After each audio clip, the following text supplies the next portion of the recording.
congénitas y causas funcionales, ¿no? Hablamos de hipogonadismo en general, ¿no? Hay causas de esta índole, orgánicas o funcionales. Estas pueden ser las orgánicas congénitas adquiridas, por ejemplo, el hipogonadismo primario. Recordarán sobre todo lo más frecuente, el síndrome de Turner a la cabeza, ¿no?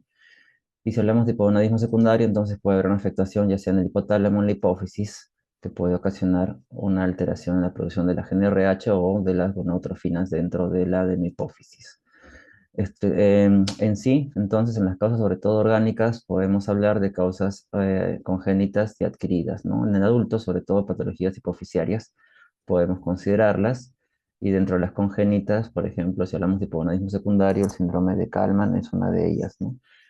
Dentro de las más relevantes que también mencionamos en teoría. El enfoque clínico es importante para las pruebas diagnósticas porque nos van a orientar, ¿no? Tomando en cuenta lo más frecuente. Si pensamos en hipogonadismo femenino, por ejemplo, pensaremos que la causa más frecuente tiene que ver con una disgenesia gonadal y la más frecuente suele estar relacionada con síndrome de Turner.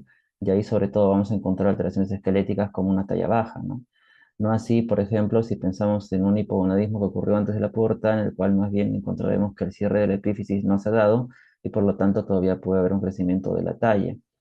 Entonces eso nos puede orientar, así es un hipogonadismo antes de la pubertad con talla alta, a que el problema está en la hipófisis. Entonces con esa sospecha diagnóstica y de acuerdo a la etapa de la vida en que se encuentra el paciente, entonces podemos plantear qué pruebas van a ser necesarias.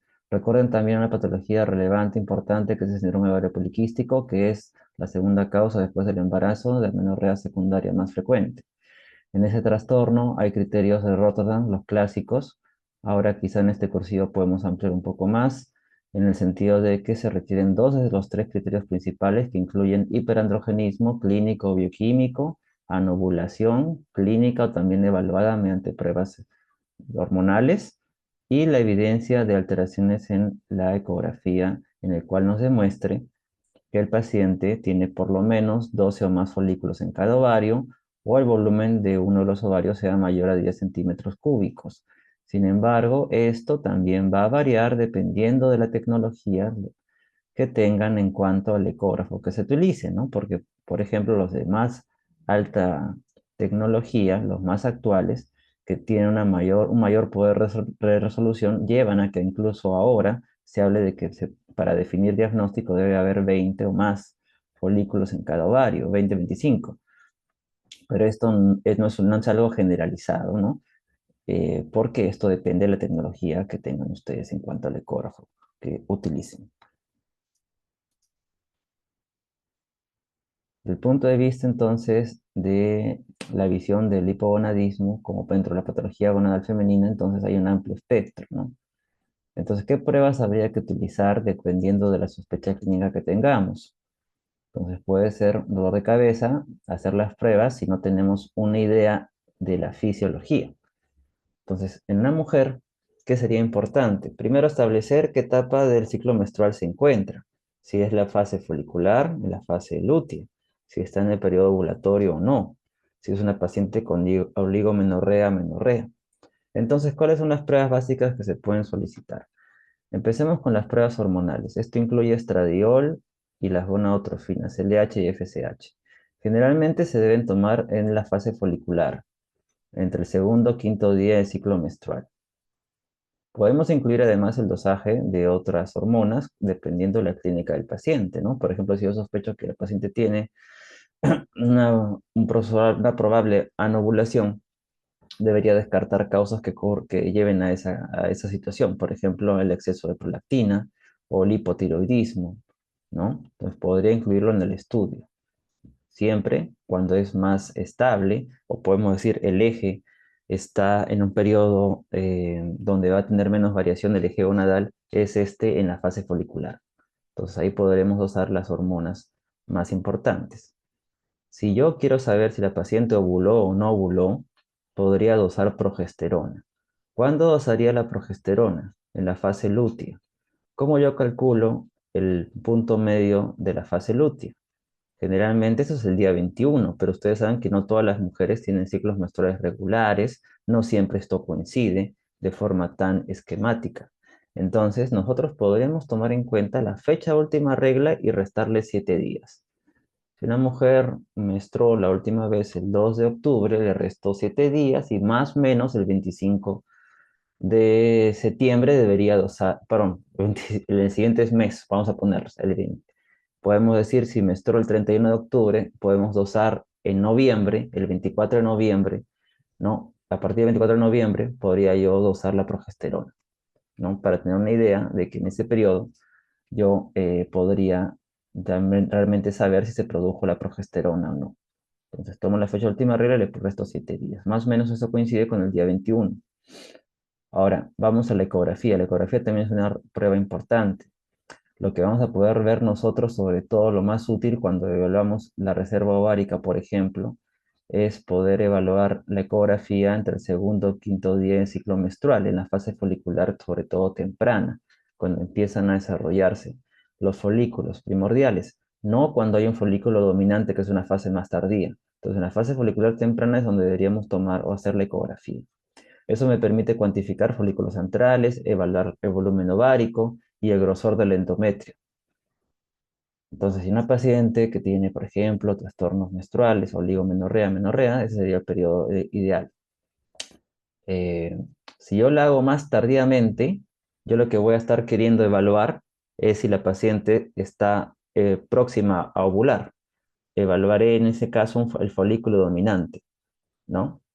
Y eso, por ejemplo, se aplica mucho cuando se hace estudios de fertilidad o se va a hacer tratamiento de fertilidad. También en las pruebas básicas se puede incluir un espermatograma. Obviamente esto va a depender de si el motivo de consulta de la paciente, por ejemplo, es infertilidad, ¿no? Porque la infertilidad no solamente tiene un factor masculino, pero no solamente un factor femenino, sino también un factor masculino. Entonces aquí se puede incluir a la pareja con un espermatograma. Entonces, recuerden, esto es importante, la fase folicular temprana, segundo o quinto día del ciclo menstrual, en el cual podemos hacer el estudio de hormonas y la ecografía transvaginal basal, como estudio básico. Y en el día 21 del ciclo menstrual podría yo usar la progesterona. Ya les he dicho, tomar en cuenta la fecha de última regla y restarle 7 días.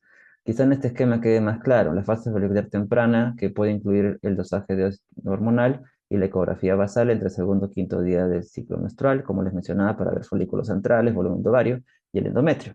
En el día 14 también podría yo hacer estudios en la fase folicular ya tardía. Podría hacerlo para, sobre todo, evaluar si es que la paciente está ovulando o no, o para plantear terapias de fertilidad. Eh, También, como les mencionaba, ya en la fase lútea media, el día 21, el estudio de la progesterona. Si yo hago las pruebas hormonales en otro momento del ciclo menstrual, mis resultados no van a ser interpretables de forma apropiada. No van a tener una utilidad. Recuerden que en la fase folicular temprana, como les decía, el eje hipotálamo hipofisario ovárico está en reposo relativo. Entonces los valores son más constantes y me permite a mí tomar decisiones. Son más confiables los valores sobre las hormonas, estrógenos y gonadotrofinas en este periodo temprano. Otros estudios que se pueden realizar, por ejemplo, ya para evaluar anatomía, trastornos anatómicos estructurales, es, por ejemplo, una histerosalpingografía, que es la imagen que están viendo acá, para ver si es que el paciente, por ejemplo, tiene adherencias, tiene una anomalía a nivel de las trompas uterinas o a nivel del útero, ¿no? Por ejemplo. Va a depender, obviamente, de las comorbilidades que tenga el paciente. También, si yo sospecho que se trata de un síndrome de ovario poliquístico, recordar que este es un diagnóstico de descarte. Entonces, yo debo descartar otras enfermedades que causen anovulación, hipotiroidismo, hiperprolactinemia, hiperplasia suprarrenal congénita tardía, eh, acromegalia dependiendo de la sospecha clínica, síndrome de Cushing dependiendo de la sospecha clínica. Y también descartar otras causas de hiperandrogenismo, ¿no? Clínicamente eso se va a manifestar con acné o hirsutismo y bioquímicamente yo puedo usar testosterona o la de hidroepiandrosterona, que son andrógenos. Y si finalmente yo sospecho que es un síndrome ovario poliquístico, también descartar diabetes o evaluar complicaciones metabólicas va a ser importante porque está vinculado con la resistencia a la acción de la insulina. Ya luego de que he tomado las pruebas en los periodos correspondientes, ¿no? del ciclo menstrual, recién ahí podré interpretar apropiadamente los resultados. Entonces, por ejemplo, podré yo determinar si es un hipogonadismo primario cuando las gonadotrofinas van a estar elevadas por retroalimentación positiva y tenemos estrógenos bajos. O si más bien los estrógenos están bajos y las gonadotrofinas no se elevan, o sea, están normales o bajas, determinaré que el problema está a nivel del hipotálamo o la hipófisis. Ya en pruebas más específicas, si yo determino que es un hipogonadismo secundario, como les mencioné en teoría, además de evaluar el eje gonadal, debo evaluar el resto de ejes hormonales, porque puede estar la paciente cursando con hipopituitarismo y buscar, si es así, las causas del hipopituitarismo o del hipogonadismo secundario. Y una prueba importante en un adulto es una resonancia magnética de la glándula hipófisis, ¿no? Yo sospecho que es un síndrome de Kallmann. Una resonancia magnética para ver bulbos olfatorios también puede ser útil. Si es un hipogonadismo primario, mi resultado inicial bioquímico, a partir de la clínica de la paciente, valoraré en ese caso lo más frecuente, que sería un estudio de cariotipo. El cariotipo me va a ayudar a determinar si, por ejemplo, es una monosomía 45q0 u otra alteración citogenética, ¿no? Pensando siempre en una diferencia gonadal como un síndrome de Turner. También puedo hacer estudios de imágenes como de útero ovario o una resonancia magnética, ecografía o resonancia, para evaluar si es que hay hipoplasia, ¿no? O ausencia de, o gónadas rudimentarias, ¿no? O ausencia de útero ovario o hipoplasia. También es útil el losaje de hormonas para evaluar reserva ovárica, pero eso se los voy a mencionar aquí. La reserva ovárica es un concepto importante, sobre todo se aplica cuando se estudia infertilidad. Y aquí es importante también recordar la fisiología que repasamos en la sesión de la teoría. ¿Cómo evaluamos reserva ovárica? Perdón, acá se ha pasado, acá debería decir FSH. Entonces deberíamos dosar FSH. ¿Ok? Lo voy a poner acá. Debería decir FSH. Entonces deberíamos dosar la FSH. ¿Ok? Deberíamos tomar la FSH que debería tener un valor menor a 10 entre el segundo y quinto día del ciclo menstrual. Eso quiere decir que hay una retroalimentación normal. ¿Por qué la FSH menor a 10 indica una buena reserva? Porque recuerden que los folículos antrales primordiales van a producir hormonas. Dentro de ellas están implicadas sobre todo, ¿no? Las inhibina, ¿no? B por las células, sobre todo a nivel de la granulosa, y la estradiol. Entonces, si tenemos un aumento de estradiol y de la inhibina B, esto va a provocar una inhibición de la FSH. ¿Eso qué cosa quiere decir? Es un marcador indirecto. Si tenemos folículos, se produce más inhibina y estradiol. Entonces, si hay buena cantidad de folículos, esta elevación de inhibina y estradiol va a llevar a que se inhiba la FSH. Por eso que si la FSH entre el segundo y quinto día de ciclo menstrual es menor a 10, es un indicador de buena reserva ovárica. Sin embargo, no todas las mujeres tienen ciclos menstruales regulares y esto lleva a que muchas veces las pacientes no tengan en realidad resultados tan concordantes. Por eso que una prueba que se usa también en fertilidad es el dosaje del factor antimülleriano. El factor antimülleriano se produce por las células de la granulosa de los folículos primordiales y preantrales. Entonces, si hay una buena cantidad de folículos primordiales, se va a producir esta hormona. Por eso que un indicador, tomando en cuenta en esta referencia el punto de corte de 3.5, indica buena reserva ovárica, pero un valor menor a 0.3 ya nos habla de un riesgo de falla ovárica. Estos puntos de corte no son estandarizados para toda la población mundial. Vamos a tener a futuro que hacer pruebas o estudios regionales, ¿no? Propios de cada país, quizá, para poder tener un punto de corte propio. Sin embargo, lo importante es integrar en la interpretación de un paciente la historia clínica y aunar además otras pruebas, ¿no? Podemos hacer una ecografía, por ejemplo, a nivel basal, ¿no? Y evaluar el contexto o el escenario del paciente que acude por infertilidad. En el síndrome de ovario poliquístico también es importante incluir pruebas adicionales. Podemos puntualizar acá para evaluar, por ejemplo, el hiperandrogenismo, les mencionaba, se puede hacer el estudio de la testosterona. Generalmente esto se debe tomar en la mañana y generalmente el paciente no debería usar anticonceptivos durante el dosaje de esta hormona porque puede alterar sus resultados. Y también aquí aplicamos lo que hablamos en el hipogonadismo masculino, ¿no? Si hay obesidad, si hay acromegalia, puede alterarse el valor de la testosterona, nos puede salir bajo, ¿no? Así que habría que tener en cuenta también eso en la interpretación, quizá usar testosterona libre o calcularlo mediante el dosaje de la globulina ligada a las hormonas sexuales. La anovulación se puede valorar clínicamente, pero también podemos hacer estudios hormonales, ¿no? Como yo interpreto que una paciente no ovuló, como les mencionaba, dosando progesterona en el día 21 del ciclo menstrual. Es una alternativa, ¿no? Eso me podría indicar si la progesterona no es mayor a 4, por ejemplo, como punto de referencia. Quiere decir que la paciente no ovuló desde el punto de vista hormonal. La ecografía, como les mencionaba, depende de la tecnología que ustedes tengan. El criterio clásico sigue siendo 12 más folículos en cada ovario, pero si tienen acceso a tecnologías nuevas, pueden poner un punto de corte inclusive de 20 folículos en cada ovario, como les mencionaba. Eso también está recogido en las guías mundiales, consensos mundiales. Ok, hasta aquí son las pruebas básicas para el diagnóstico de patología gonadal femenina que les quería mostrar el día de hoy. En esta segunda parte vamos a hablar sobre pruebas diagnósticas en patología gonadal masculina.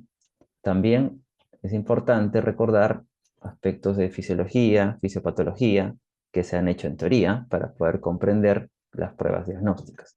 Eso ya lo hicimos en teoría el miércoles, solamente para puntualizar, recordar que el hipogonadismo puede ser primario, puede ser secundario, puede ser, vuelvo a decir, eh, orgánico, congénito adquirido o funcional, ¿no?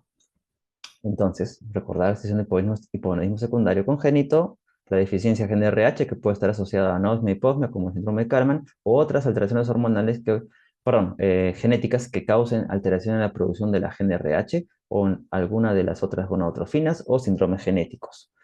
Y las causas adquiridas, las más frecuentes que vemos en adultos, adenomas hipoficiarios, por ejemplo, pero no olvidarse también de las causas funcionales, el otro grupo, que podemos verla en, por ejemplo, pacientes con ansiedad, con depresión, con trastornos de ansiedad generalizada, como les decía, o alteraciones en la alimentación, ¿no?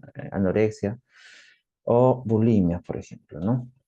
O pacientes vigoréxicos que hacen deportes excesivos, deporte en forma excesiva.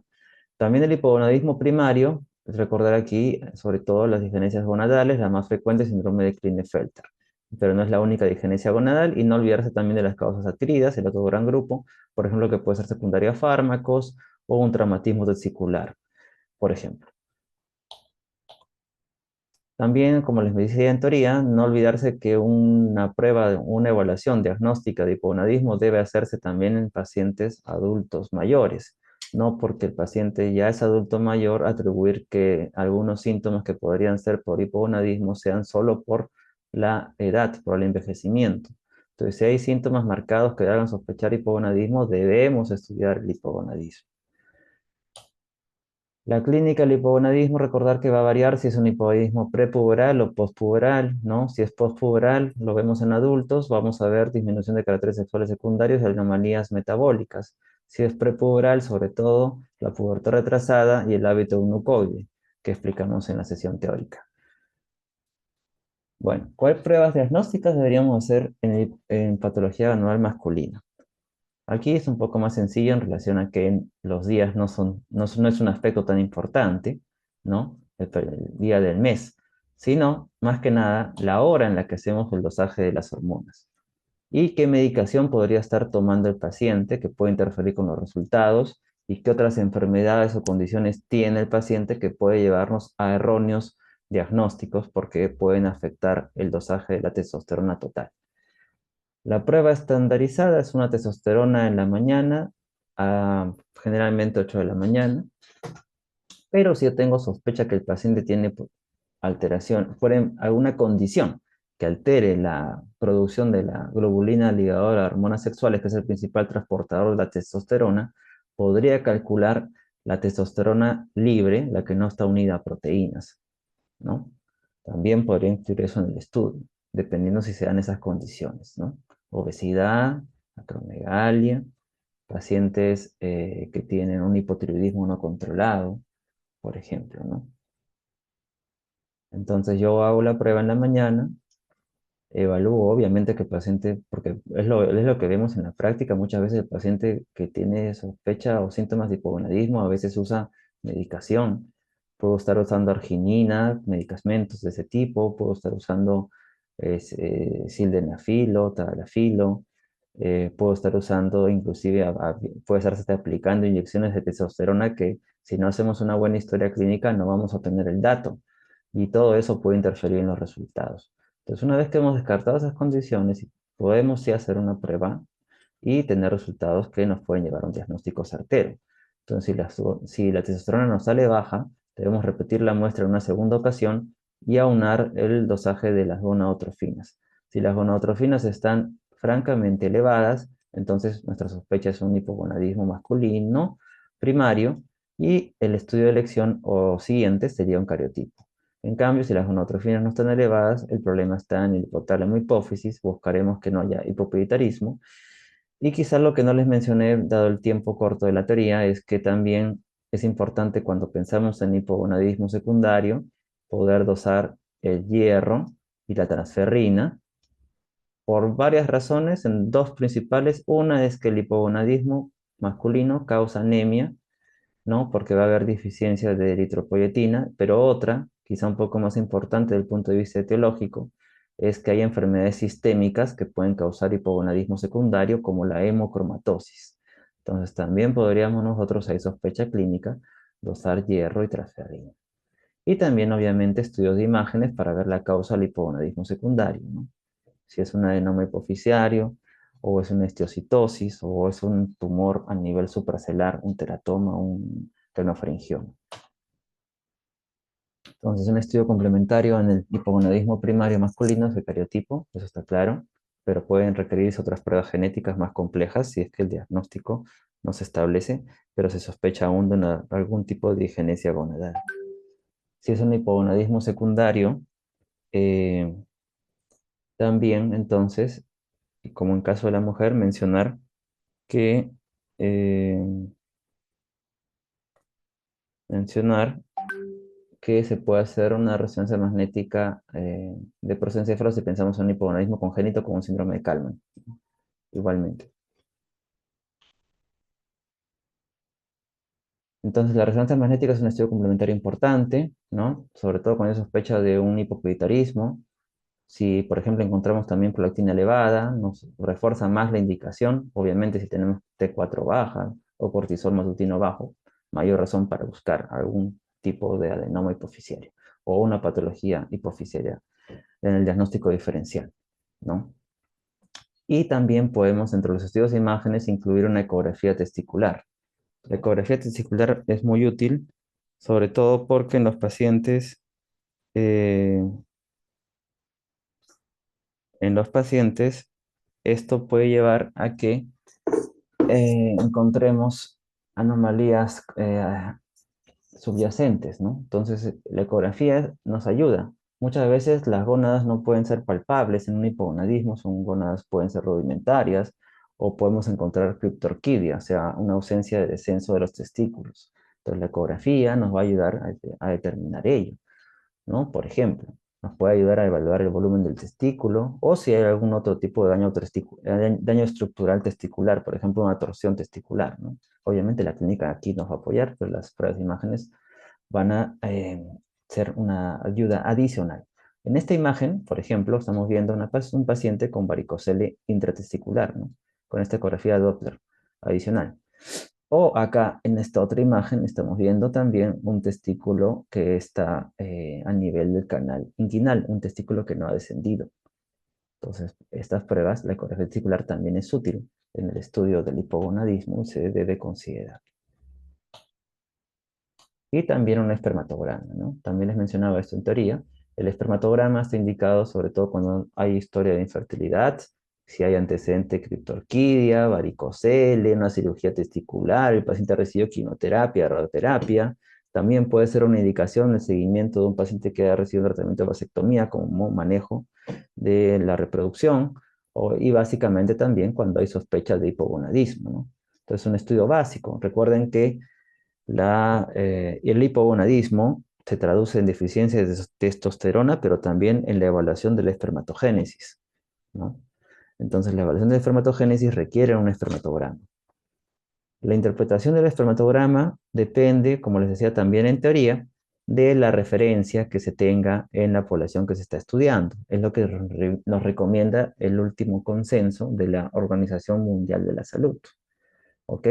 Debemos hablar de percentiles, ¿no? Pero en general, un volumen de 1,4 centímetros cúbicos es adecuado, una concentración espermática de 16 millones o más por centímetro cúbico, un recuento de espermatozoides de al menos 39 millones por eyaculado es lo normal, una motilidad progresiva de los espermatozoides de un 30%, una motilidad total de 42%, unas formas normales de al menos 4% y una vitalidad de 54%, es lo mínimo necesario para decir que es un adecuado espermatograma. Ahora, el espermatograma debería, como consenso, siempre repetirse en 2 ocasiones si hemos encontrado en la primera alteraciones y esperar por lo menos 2 a 3 semanas de que el paciente se haya hecho una previamente. Y no debería haber tenido relaciones sexuales la persona, por lo menos, ni de haber tenido una masturbación por lo menos 5 días antes de haberse hecho un espermatograma. La interpretación siempre no es aislada, va unida a la clínica y al dosaje hormonal. ¿Ok? Porque si tenemos leves alteraciones en un espermatograma y tenemos una clínica mandatoria, eso podría fehacientemente explicar por qué un paciente tiene infertilidad. Entonces siempre hay que integrar los estudios, eh, con estudios de ese tipo de espermatograma con la parte clínica y los estudios bioquímicos hormonales. Bueno, entonces en conclusión de este cursillo de pruebas diagnósticas de patología gonadal, la combinación de la clínica y las pruebas basales, que incluye los AGD, la hormona luteinizante, FSH, estrógenos, estradiol, nos va a permitir simplemente con este enfoque poder concluir la mayoría de casos de patología gonadal masculina y femenina. Pruebas dinámicas que quizá se han mencionado en otros cursillos o en otras teorías, en general en patología del eje hipotálamo hipofisario gonadal no son necesarias en la gran mayoría de casos. Ustedes saben que existen test, por ejemplo, de GNRH que se podrían aplicar o test de LH o FSH, pero esas pruebas funcionales que pueden ayudarnos cuando hay necesidad de reevaluar un caso de hipogonadismo, en realidad no se aplican en forma general. Casos muy puntuales, quizá estudios de investigación también, pero no es lo que nos recomiendan las guías de práctica clínica actual. Son pruebas muy complejas, costosas y poco costo efectivas entonces.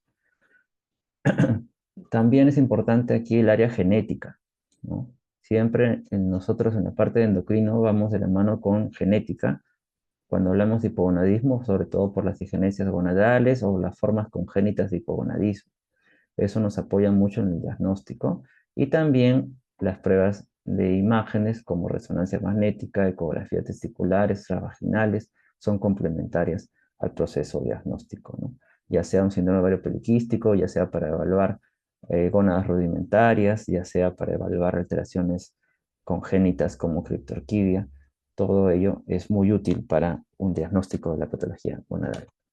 Entonces, finalmente, un enfoque que sea sistémico es importante, es clave para diferenciar la causa del hipogonadismo primario y secundario, masculino o femenino, y poder así finalmente llegar a orientar un tratamiento y consejo reproductivo.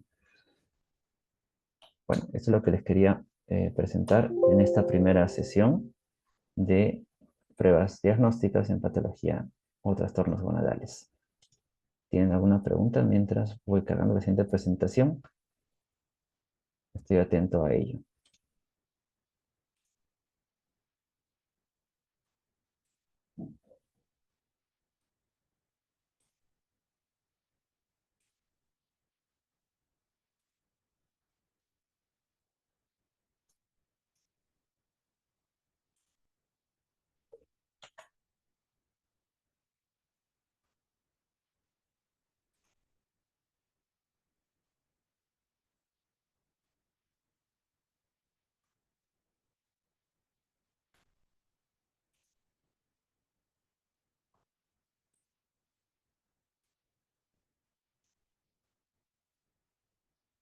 Bueno, entonces vamos a continuar. El segundo cursillo, em, para completar, en realidad ya este es el último que realizo con ustedes, está en relación a las pruebas diagnósticas en enfermedades suprarrenales. Ese es un poco más, en realidad, extenso que el anterior, de trastornos gonadales, así que les pido su atención.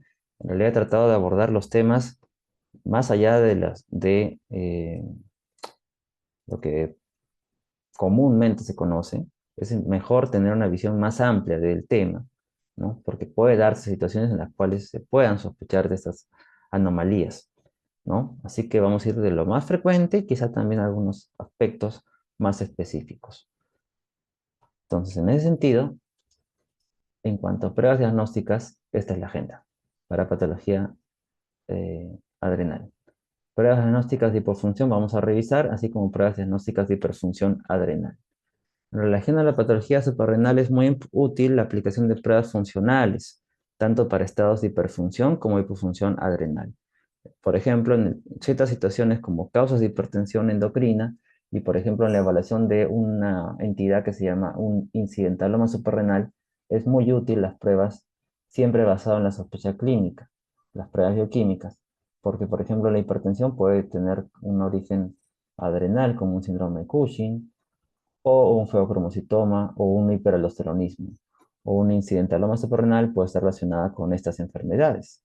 Así que, ¿cómo llegar a un diagnóstico de estos casos, en esas situaciones, por ejemplo, de causas de hipertensión o un incidentaloma? Pues va a ser muy útil y es parte de lo que vamos a tratar ahora. Entonces, hablemos primero de las pruebas diagnósticas en hipofunción adrenal. Hipofunción adrenal está relacionado mucho con lo que ya han llevado en teoría, ¿no? Estamos hablando de insuficiencia suprarrenal, que puede ser primaria o secundaria. Ustedes saben que la insuficiencia suprarrenal primaria, sobre todo lo que predomina, es la deficiencia de glucocorticoides y mineralocorticoides y andrógenos suprarrenales propiamente dichos, ¿no? O sea, clínica no lo vamos a revisar en extenso, pero sí también deben tener presente que el paciente o paciente, la paciente puede tener melanodermia, ¿no? Pigmentación por el aumento de la propia melanocortina y el aumento de la acción de la hormona alfa melanoestimulante. Viendo la etiología, la causa más frecuente de insuficiencia suprarrenal, recordarán que es en el Perú es la tuberculosis, en el mundo la adrenalitis autoinmune, ¿no? Y que puede estar esta adrenalitis autoinmune asociada a síndromes poliglandulares, ¿no? Como el tipo 1 o el tipo 2, sobre todo, ¿no? La insuficiencia suprarrenal. La tipo 1 se ve más en edades tempranas, la tipo 2 en adolescentes o adultos jóvenes. La tipo 1 está asociada a candidiasis, enfermedad de Addison o hipoparatiroidismo. La tipo 2 a trastornos tiroideos autoinmunitarios o diabetes mellitus tipo 1.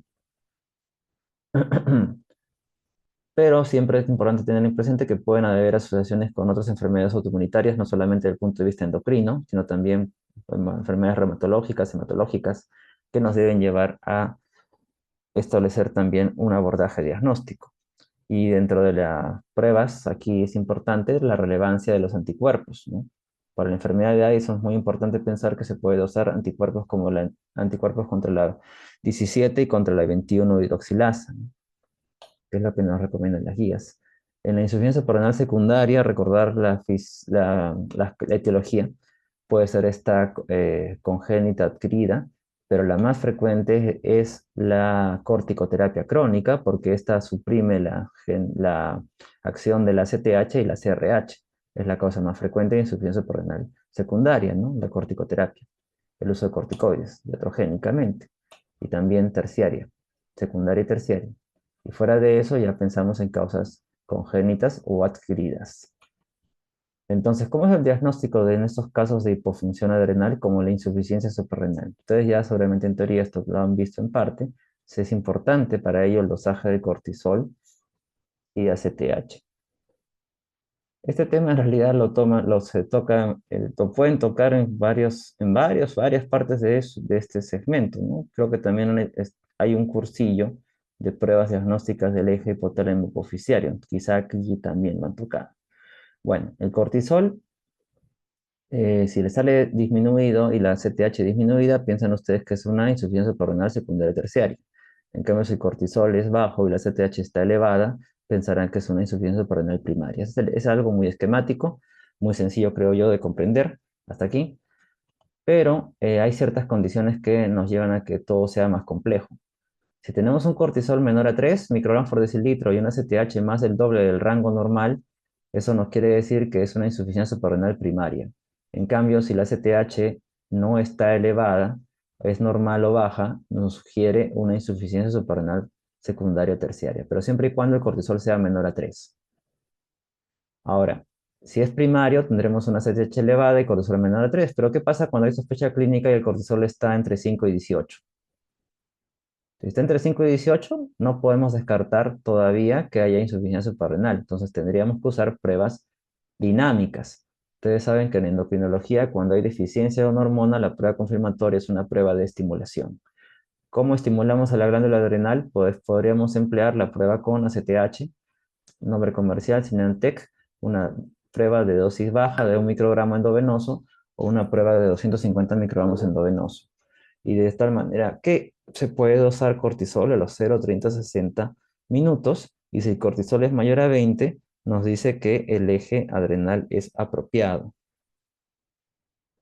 De tal manera que así vamos a poder lograr que el paciente tenga una evaluación completa. Ya no nos quedamos en la duda. Pero si es menor a 20, entonces es una confirmación. Pero eso solamente nos va a decir que hay deficiencia de glucocorticoides. ¿Cómo yo sé si hay deficiencia de mineralocorticoides? Entonces, la deficiencia de mineralocorticoides implica el dosaje de renina y aldosterona. La renina en un paciente con insuficiencia suprarrenal primaria va a estar elevada por retroalimentación y la aldosterona baja. Entonces, un ratio renina-aldosterona mayor a 30 es sugestivo de deficiencia de mineralocorticoides.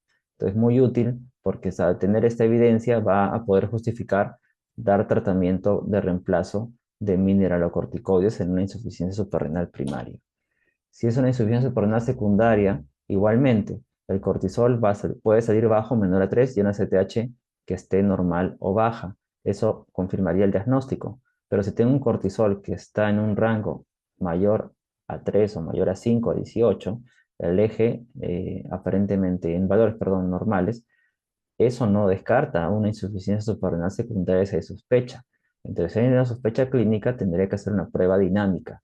¿Qué prueba dinámica es el gol estándar? El gol estándar es el test de hipoglicemia insulínica o test de tolerancia a la insulina, que consiste básicamente en que se le administra al paciente insulina regular por vía endovenosa a una dosis de 0,1 kilos por bolo y se provoca hipoglicemia, una glucosa menor a 40 y se dosa, por ejemplo, cortisol a los 0, 30, 60 minutos y si el cortisol es menor a 18, ya es diagnóstico de insuficiencia suprarrenal secundaria.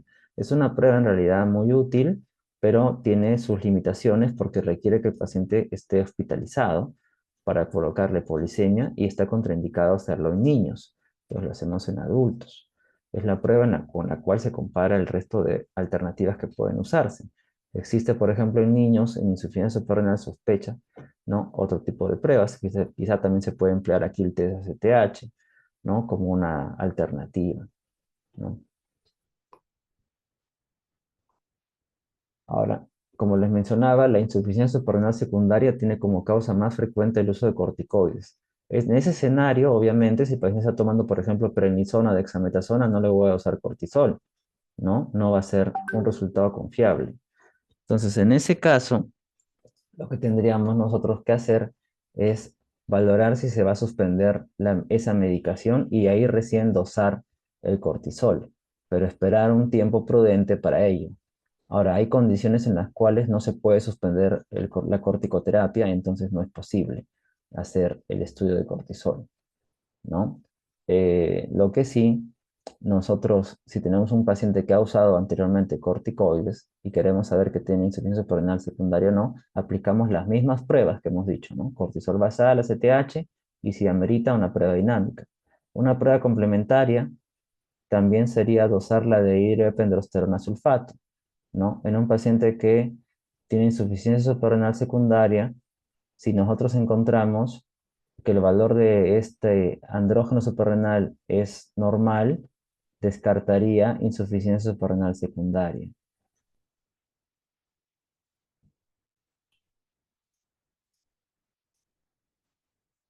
una vez que hemos hecho el diagnóstico, si es una insuficiencia suprarrenal primaria o secundaria, tenemos que ver la causa, ¿no?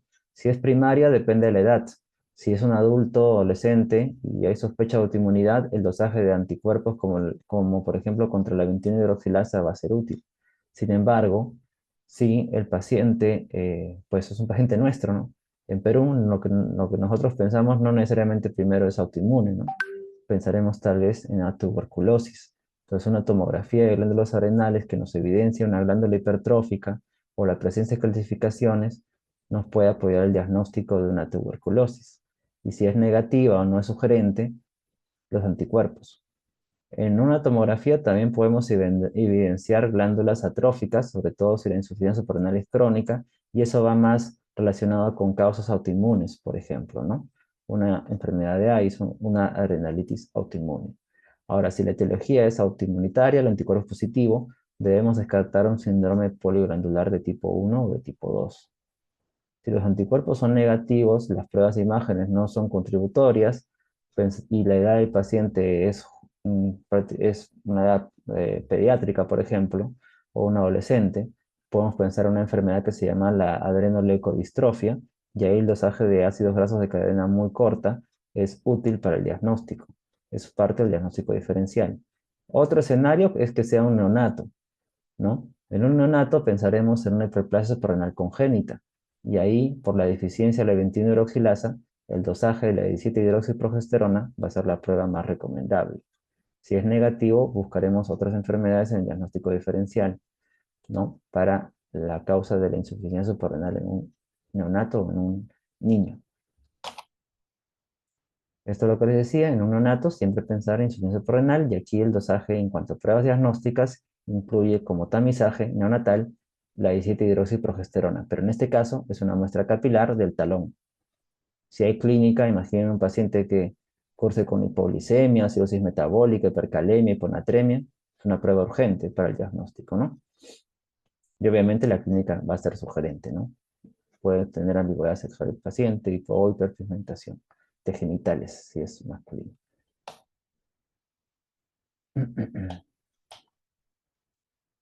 Hay más pruebas en realidad en niños que pueden ser relevantes, eh, pero no vamos a andar tanto en ello, pero considera que en la pediátrica se pueden complementar pruebas, ¿no? Sobre todo pensando en otras enfermedades un poco más raras, ya les había hablado de la adrenoleucodistrofia o la hipoplasia adrenal congénita.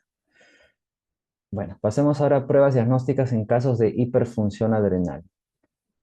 Y antes de eso, quizá no había hecho tanto hincapié. Si es una insuficiencia suprarrenal secundaria, eh, lo que finalmente yo he establecido bioquímicamente, ¿qué pruebas más haré? Por ejemplo, una resonancia magnética de hipófisis, ¿no? Buscando un adenoma hipoficiario, ¿cierto? Y también deberé estudiar el resto de ejes hormonales, el eje tiroideo, los niveles de prolactina, los niveles de la hormona de crecimiento, o SARI-GF1, ¿cierto? Que son pruebas diagnósticas para insuficiencia suprarrenal secundaria, pero ya buscando la etiología, ¿no? ¿Cuál es la causa de la insuficiencia suprarrenal? Depende del contexto, ¿no? Fuera de lo más frecuente, que son el uso de corticoides, causas orgánicas, ¿no? Una causa orgánica o congénita o adquirida, ya sea por ejemplo, un adenoma hipoficiario o una histiocytosis o cualquier otro tipo de enfermedad infiltrativa a nivel del hipotálamo o la hipófisis. Bueno, ahora ya yendo a pruebas de hiperfunción. Creo que aquí nos vamos a tener un poquito más, pero vamos a ver. En primer lugar, hablemos del síndrome de Cushing. Creo que lo han visto también, en teoría, y hubo un cursillo, espero que lo hayan concluido, de patología hipoficiaria. En general, la causa más frecuente de síndrome de Cushing es iatrogénica, pero fuera de eso, dentro de la endógena, la más frecuente es la enfermedad de Cushing. Quizás esto les sirva a ustedes como un repaso. El síndrome de Cushing puede ser AZH dependiente e independiente. El independiente, sobre todo, está relacionado con patología propiamente de la glándula adrenal. La clínica ustedes ya la conocen, no vamos a repasar ello. Es una enfermedad sistémica que no tiene un curso benigno, sino más bien puede estar condicionando una alta mortalidad, sobre todo por las complicaciones cardiovasculares, por las complicaciones a nivel hematológico, mayor riesgo de tromboembolismos y mayor riesgo de infecciones. y eso ha llevado a que aumente significativamente la mortalidad, sobre todo porque el diagnóstico no siempre se ve como aquí tan tardío con un cuadro florido, sino que muchas veces pues hay un gran retraso en el diagnóstico, ¿no? Justamente tiene que ver eso con el poco conocimiento muchas veces incluso los mismos médicos para el diagnóstico de esta entidad. Entonces es importante poder tener sospecha clínica para hacer las pruebas correspondientes y llegar a un diagnóstico. Entonces, ¿cuándo buscamos un síndrome de Cushing? Por ejemplo, un paciente que tiene osteoporosis a una edad inapropiada. Por ejemplo, osteoporosis a los 20 años, osteoporosis a los 30 años, pacientes hipertensos a los 22 años, ¿no? Hallazgos inusuales para la edad. Otra situación, por ejemplo, ya en edad pediátrica, un niño con obesidad severa y talla baja. Entonces aquí está actuando el cortisol probablemente. Entonces sería una posibilidad diagnóstica que debería considerarse. También si tenemos una hipertensión resistente, imagina un paciente que use 4 antihipertensivos y aún así la presión arterial no se controla. O también podemos hablar de un paciente con diabetes mal controlada, pese a que recibe tratamiento con insulinoterapia, ¿no? Entonces también considera esa posibilidad, si es que hay hallazgos clínicos asociados. O una osteoporosis severa, ¿no? Que incluso con antirresortivos no hay mejoría, ¿no? Eso en cualquier edad. Y una situación que también se llama incidentaloma suprarrenal. Incidentaloma suprarrenal, por ejemplo, es cuando se encuentra una tumoración a nivel de la glándula adrenal cuando el estudio inicial o la indicación inicial del estudio no fue para buscar patología adrenal. Ejemplo, imaginen ustedes un paciente que se le indicó un estudio de tomografía para evaluar una litiasis renal complicada. Entonces, incidentalmente en la tomografía, el radiólogo reporta que hay una tumoración en la glándula suprarrenal. Ese hallazgo en la glándula suprarrenal se llama incidentaloma suprarrenal.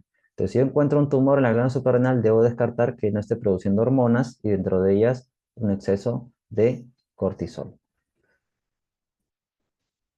Pero antes de buscar o evaluar síndrome de Cushing, siempre, si tengo la clínica así florida, como dice aquí, debo haber descartado que el paciente haya estado consumiendo corticoides. Si no, es una pérdida de recursos, de tiempo y recursos en general, ¿no? Desde el punto de vista de salud pública. Entonces es importante preguntar al paciente si ha estado tomando prednisona, si ha estado tomando dexametasona en los últimos meses, que es muy común en realidad esta situación. Si nosotros hacemos pruebas estando el paciente tomando corticoides, en realidad eso, como les vuelvo a decir, no es nada contributorio, ¿no? Gasta el paciente, gasta dinero la entidad en la cual trabajan, gasta el Estado, o si es parte privada. Diagnóstico de síndrome de Cushing, siempre esto debe ser esquemático, secuencial. Primero pruebas para confirmar un exceso de cortisol y luego buscar la causa. Entonces, pruebas de detección. Pruebas de detección incluyen 4 pruebas principales: el cortisol libre urinario, el test de dexametasona de 2 miligramos, llamado test de Nguyen, y el test de dexametasona de 2 miligramos, también llamado test de líder corto, y la pérdida del ritmo circadiano de cortisol. ¿Cuántas pruebas son necesarias para detectar un síndrome de Cushing endógeno, una persona autónoma de cortisol? 2 de 4 pruebas. El cortisol libre urinario, para decir que es positivo, debe dosarse por lo menos en 2 ocasiones y el valor debe ser más de 3 veces por encima del rango normal. El test de Nguyen consiste en una prueba que se le da al paciente de dexametasona a las 11 de la noche y se mide el cortisol el día siguiente. Si el cortisol es menor a 1,8 microgramos por decilitro, la prueba es normal. Si es más de 1,8 es positivo. El test de líder de 2 miligramos consiste en dar dexametasona cada 6 horas por 2 días y si después de 2 días el cortisol es menor a 1,8 es normal. Y la pérdida de ritmo circadiano consiste pues en que en el síndrome de Cushing endógeno el cortisol se produce en la noche también, de tal manera que si dosamos cortisol en la noche, a diferencia de una persona sana, va a estar elevado. Podemos usar cortisol urinario en la noche, menos sensible, más sensible, cortisol salival nocturno. También puede ser plasmático, aunque también puede llevar a algunos errores. El más sensible específico es el cortisol salival dentro de estas pruebas. Algo más que yo les puedo decir es que la prueba de dexametasona de 1 miligramo o de 2 miligramos puede afectarse si el paciente toma anticonceptivos. Entonces, en esos casos no preferiremos usar esa prueba, sino la prueba de cortisol libre urinario. Puede haber falsos positivos, sí, por ejemplo, en síndrome en pseudo-Cushing, ¿no? Pacientes con obesidad, tener en cuenta eso. O pacientes que consumen alcohol. También tener en cuenta que el cortisol urinario pues, se va a afectar si el paciente tiene insuficiencia renal, ¿no? Entonces, en esos casos no deberíamos hacer esta prueba, ¿no? Si el paciente ya tiene insuficiencia renal.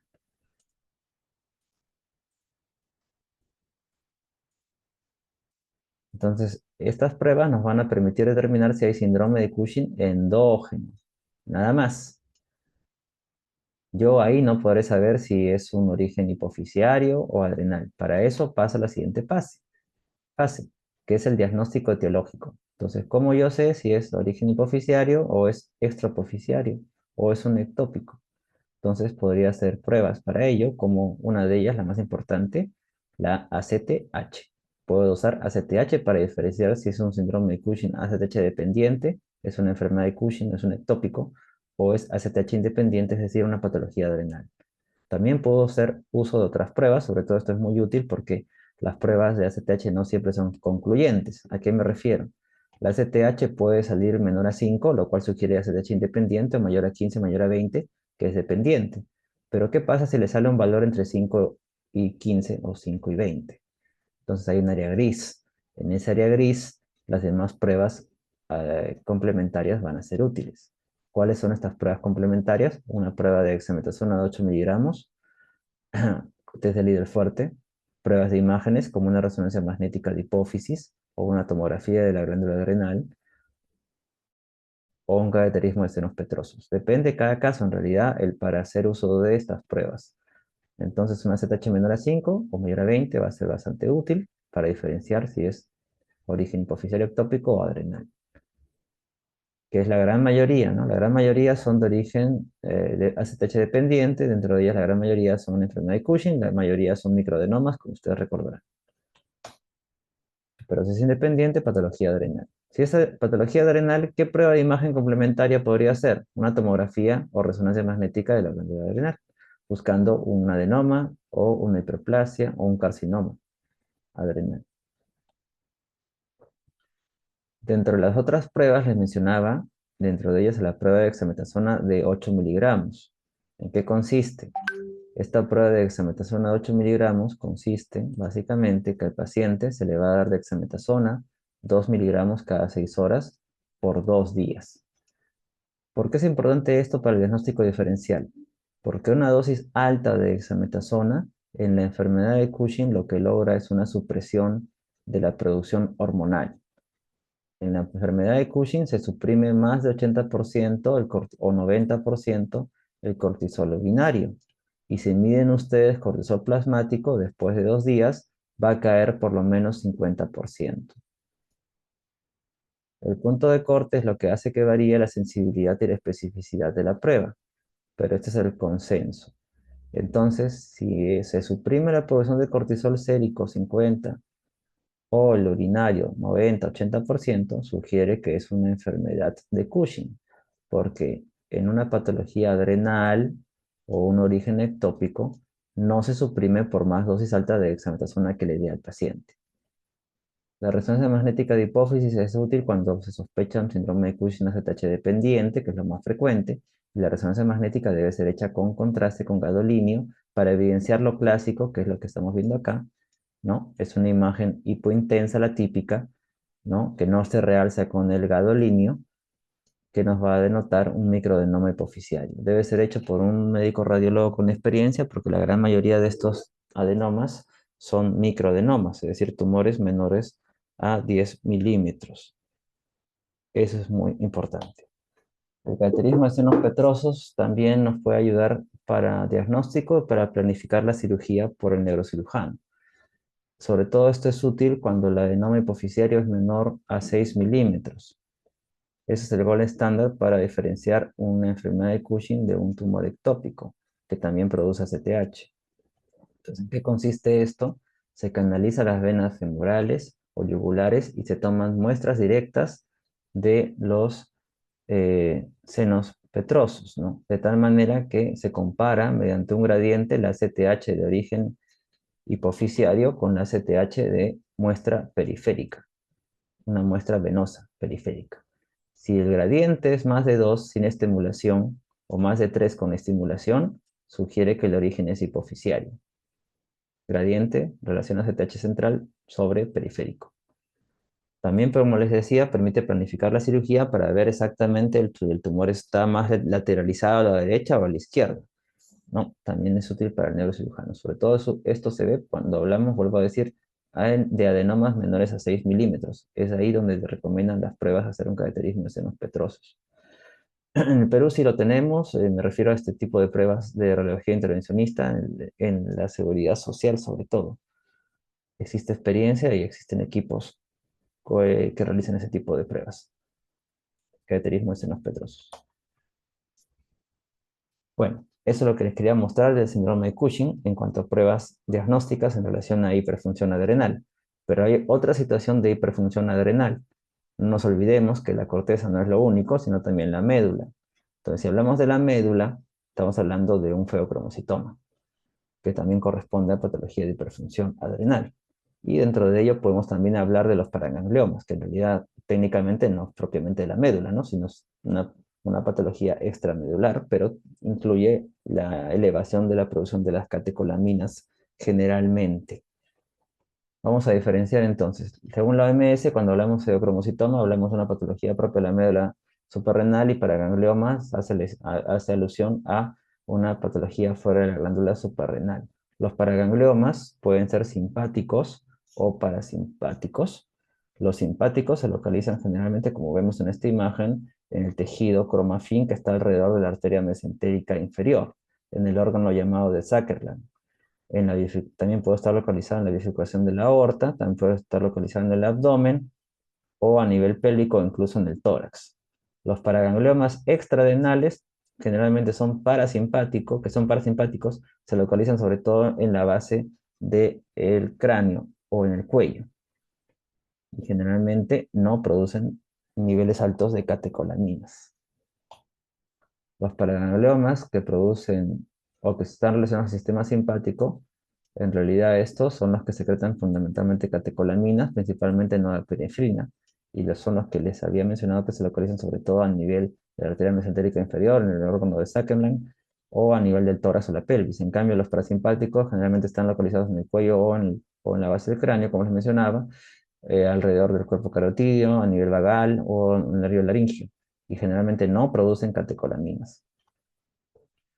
Las catecolaminas son importantes que recordemos cómo es la parte bioquímica dentro de su metabolismo.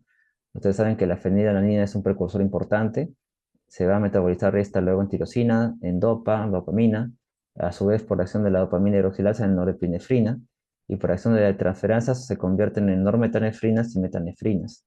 Luego de ella actúa aquí la monoamino oxidasa y se convierte en ácido mandélico. Entonces es importante recordar esto porque en base a ello es que se puede dosar ciertos metabolitos que nos pueden sugerir una hiperactividad hormonal de las catecolaminas. Solamente recordar aquí un poquito la clínica, ¿no?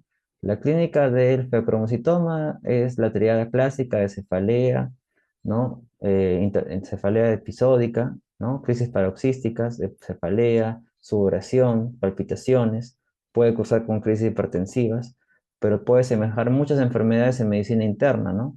Como por ejemplo un prolapso mitral, una angina de pecho, puede semejar un cuadro de hipertiroidismo, puede semejar un consumo de cocaína o inhibidores de la MAO, o el consumo de anfetaminas, ¿no? O puede semejar una crisis de pánico, ¿no? Pero es muy importante el diagnóstico, además de la clínica, desde el punto de vista bioquímico, ¿no? Para el diagnóstico diferencial. Entonces, ¿cómo hacemos el diagnóstico? Entonces, la sospecha clínica es importante. Sin embargo, recuerden que la triada que les he dicho de cefalea, crisis de sudoración, palpitaciones, se ve solamente en 50% de pacientes. Entonces, hay además de esa otras indicaciones. Por ejemplo, si hay familiares con antecedentes de feocromocitoma, si hay un síndrome genético que sugiera un feocromocitoma, como por ejemplo en una neoplasia endocrina múltiple tipo 2A o 2B, en la cual puede ser un cáncer medular de tiroides, o un hiperparatiroidismo, o si hay antecedentes de un feocromocitoma que ya ha sido operado, e igualmente si encuentra una masa en la glándula suprarrenal incidentalmente, o sea, si encuentra un incidentaloma, pero que en el estudio de imágenes tiene algunos hallazgos que sugiere feocromocitoma. Por ejemplo, que tenga un realce con el contraste, pero que haya un retraso en el lavado o en la eliminación del contraste de 50% o menos en 10 minutos, si hablamos de tomografía, o que sea hiperintenso en la resonancia magnética, o que tenga cambios quísticos o hemorrágicos, o que la lesión sea bilateral, o que su tamaño sea mayor a 4 centímetros. Entonces, si yo tengo un paciente con estas características por tomografía o resonancia que sugiere feocromocitoma, también debería ser el descarte, además de la clínica. Entonces, son importantes pruebas bioquímicas y pruebas de imágenes para el diagnóstico de un feocromocitoma y para ganglioma. Y ahí justamente entra a tallar el dosaje de los metabolitos, como las metanefrinas o catecolaminas fraccionadas que estaba mencionando. Entonces, lo más sensible y específico, espero que ustedes, como una nueva generación, ya no estén usando o solicitando ácido mandélico, que hemos visto que es la última parte del metabolismo de las catecolaminas, sino las pruebas más sensibles son las metanefrinas, ya sean en orina o las metanefrinas a nivel plasmático, ¿no? Que son las más sensibles, 99% de sensibilidad, si hablamos de las plasmáticas, ¿no? Y de las urinarias, 97%, con una menor especificidad respecto a las plasmáticas. Los puntos de corte varían, algunos autores ponen una normetanefrina de 900, metanefrinas de 400 en orina de 24 horas. La primera prueba de tamizaje es la metanefrina, o son las metanefrinas en orina, ¿no? Sobre todo si hay en el paciente posibilidad de acceder a estas pruebas, ¿no? Lo ideal sería complementar también con el dosaje de metanefrinas plasmáticas, ¿no? Porque son más específicas. Entonces, si yo tengo una alta sospecha, los puedo complementar con las plasmáticas o iniciar con plasmáticas, aunque son más costosas. Otros autores, como en esta guía, que es la única en realidad más reciente que hay en los últimos 15 años, es una elevación mayor a 2 veces por encima del rango normal, sugiere un exceso de catecolaminas, más de 2 veces el rango que les pongo el laboratorio. Si la prueba es así, positiva, yo pasaré a pruebas o estudios de localización. Entonces tendré que evaluar si el paciente tiene un tumor en la médula suprarrenal. En ese caso, una tomografía de resonancia va a ser útil con las características típicas que les había mencionado. Pero si las pruebas son negativas, podré considerar hacer uso de pruebas de medicina nuclear como el uso de metallobenzoilguanidina, por ejemplo, ¿no? Eh, o también podría pensar en hacer un PET-CT, ¿no? Con octreotide. También, si yo encuentro una masa adrenal, eh, también podría considerar yo asociar un estudio con metallobenzoilguanidina para buscar una coexistencia con un paraganglioma. Y ya luego de eso empezaré ya con el tratamiento, ¿no? Pero primero es importante hacer diagnóstico bioquímico, luego estudio por imágenes. Ahora, para el estudio bioquímico hay que descartar el consumo de medicamentos, ¿no? Que pueden interferir, como por ejemplo los simpático-miméticos, los antidepresivos tricíclicos, los inhibidores de la MAO. También la dieta es importante para la prueba, 5 días de abstinencia de café, té, consumo de chocolate, plátanos, naranjas, todos aquellos alimentos que puedan contener vainilla o ácido fenólico que podría interferir con el dosaje de las metanefrinas. También es importante, si hacemos uso de metanefrinas urinarias, evaluar que el paciente no tenga insuficiencia renal. La prueba confirmatoria para el exceso de catecolaminas, en este caso un feocromocitoma para ganglioma, es una prueba de supresión. Entonces, suprimimos la producción de catecolaminas con la clonidina. La clonidina es un fármaco que lo que va a hacer es actuar a nivel central, es un agonista de receptor alfa 2 que va a suprimir la liberación de catecolaminas desde las neuronas y eso ayuda justamente a confirmar si es una producción autónoma, a que si se suprime o no, saber si es un feocromocitoma o paraganglioma desde el punto de vista hormonal. No siempre se indica la prueba de clonidina solamente cuando los resultados no son concluyentes, pero hay una sospecha clínica posible o considerable. En los estudios por imágenes, lo básico es la tomografía de resonancia. Cuando son negativas, ahí pasaré a hacer estudios de medicina nuclear, ¿no? Así como, por ejemplo, en el hiperparatiroidismo se usa, piensen ustedes en la gammagrafía con cesta MIBI, En el caso de un feocromocitoma, hablamos de una gamografía con beta-yodo, vincilguanidina, como una prueba complementaria, ¿no? Actualmente, estamos hablando del año 2025, existen otras pruebas, ¿no? Con dotatate con galio 68, que también se pueden emplear y que sí están disponibles en Perú. Ahora, estas pruebas de medicina nuclear lo que buscan es tumores fuera de la localización habitual, ¿no? Como por ejemplo, sobre todo para gangliomas, y esto sobre todo está asociado con pacientes con antecedentes de enfermedades genéticas, ¿no? Como por ejemplo el caso de pacientes que tengan antecedentes de mutaciones en la succinato deshidrogenasa tipo B, o cuando hay sospecha de metástasis, ¿no? Localización de paragangliomas en otros órganos, ¿no? O el tumor también sospecha que sea maligno, sea un feocromocitoma maligno, si este mide más de 10 centímetros, ¿no? Y puede haber metástasis entonces. Finalmente vamos al hiperaldosteronismo primario. Ya para terminar, otra patología de hiperfunción. ¿Qué prueba solicitar? En cuanto a la clínica, recordar nada más pues que el paciente suele tener puede tener cuadros de hipertensión. Es una causa de hipertensión importante. También se debe descartar cuando hay hipertensión y hay un incidentaloma suprarrenal. Esto se ha actualizado para quienes tienen interés en una guía de práctica clínica reciente de hace menos de 2 meses.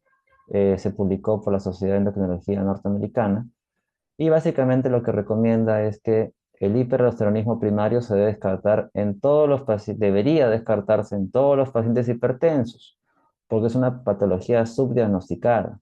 Aproximadamente 5 a 20% de pacientes con hipertensión tienen hiperaldosteronismo primario. No el hecho que tenga el paciente hipercalemia es condición sine qua non para el diagnóstico, ¿ok? O sea, ustedes pensarán que el paciente, perdón, que no tenga hipocalemia. O sea, el hecho de que el paciente no tenga hipocalemia no descarta que haya hiperaldosteronismo primario.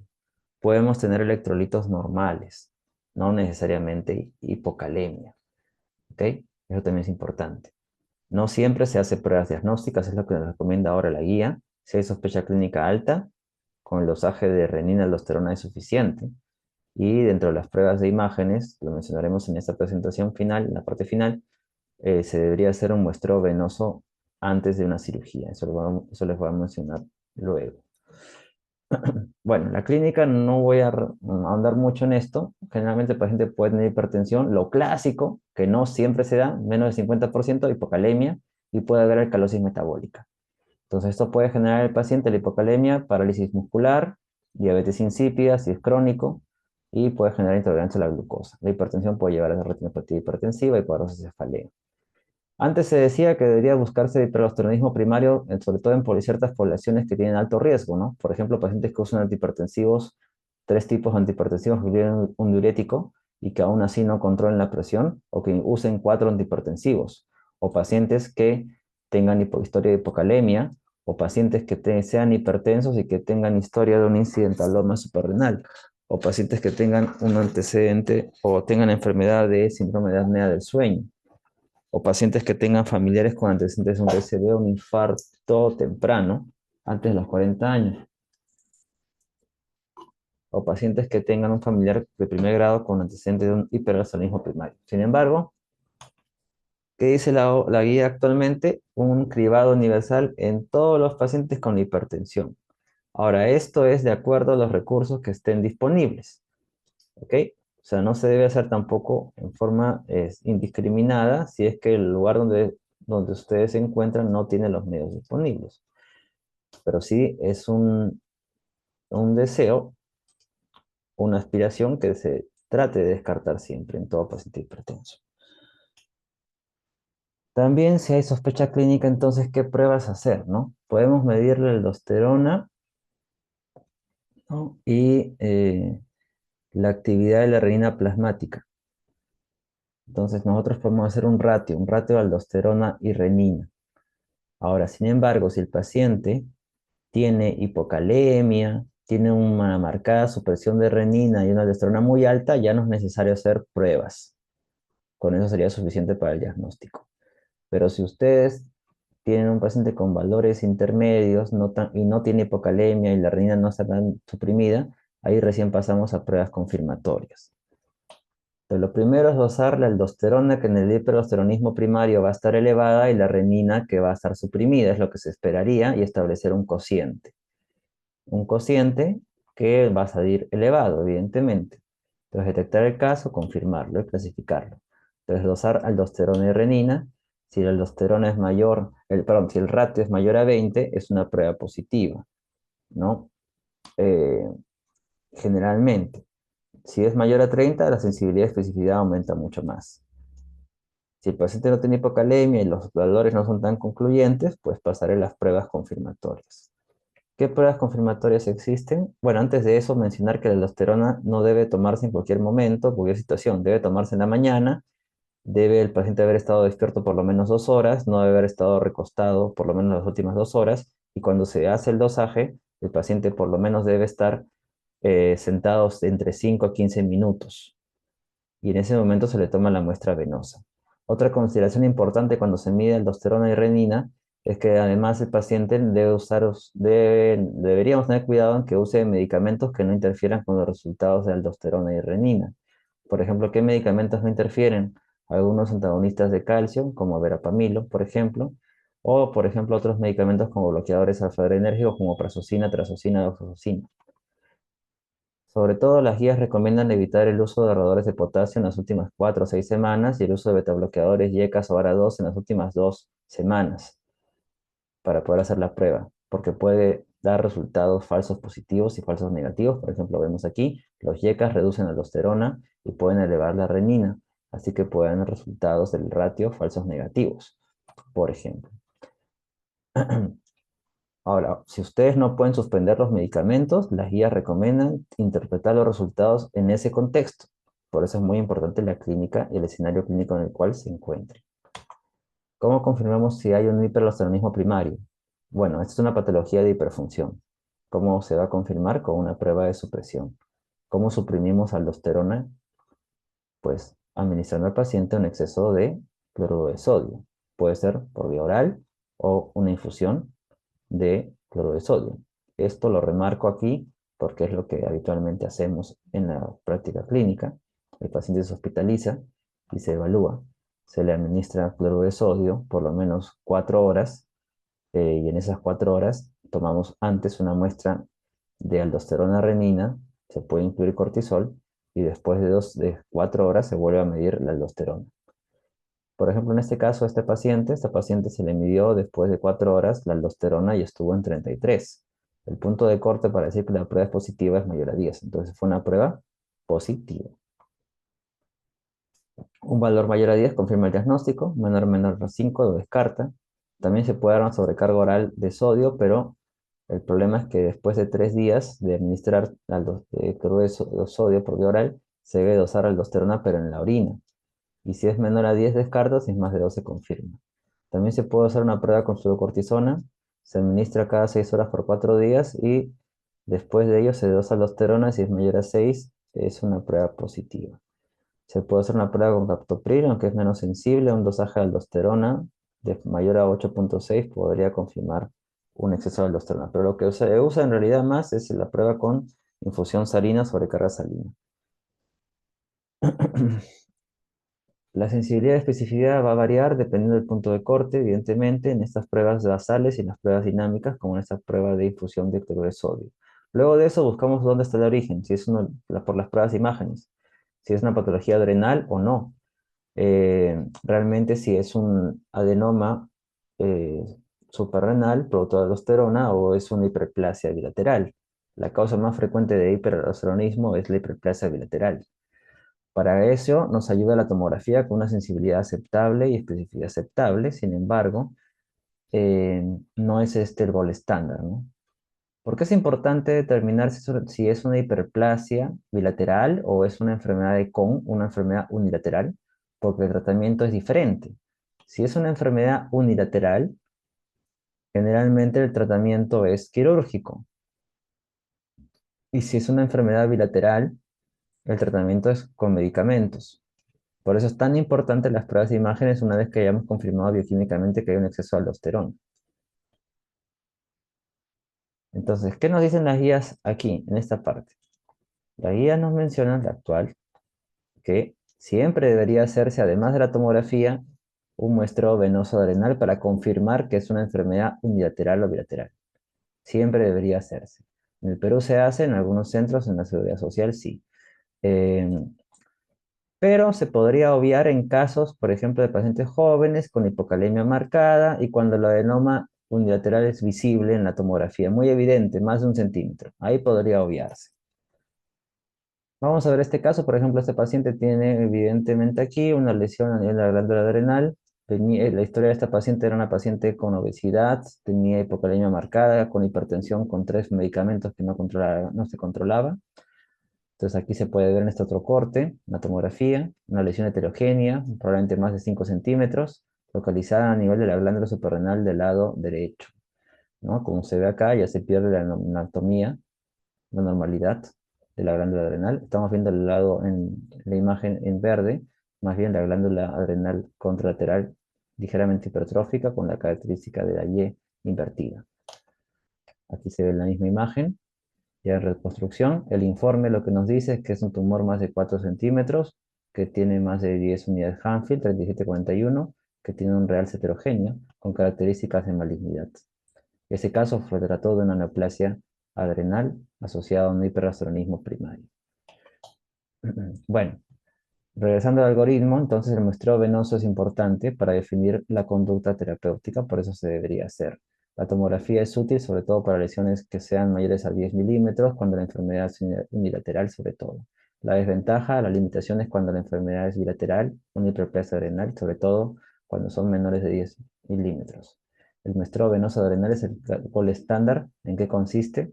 Se va a cateterizar, en este caso, la vena adrenal o cava, y se toman muestras directas de aldosterona del lado derecho y del lado izquierdo y se hace una gradiente. Entonces, de acuerdo a eso, podré yo saber si la enfermedad es unilateral o bilateral.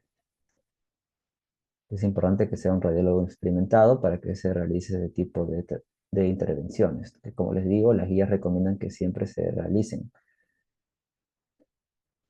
Bueno, ha sido un poco extenso este segundo cursillo.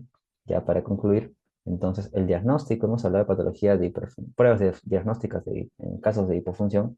En ese sentido, el diagnóstico de insuficiencia suprarrenal debe basarse de acuerdo al grupo etario y la presencia no de comorbilidades. El diagnóstico, las pruebas diagnósticas deben ser siempre secuenciales, hemos visto, el cortisol, el cortisol, la CTH, y debe confirmarse clínicamente y bioquímicamente si es primario o secundario y hacer las pruebas correspondientes buscando la causa, ¿no? Si es una tuberculosis, si se trata de una enfermedad de Addison de origen autoinmunitario, o es una patología hipoficial hipotalámica, ¿no? Por ejemplo.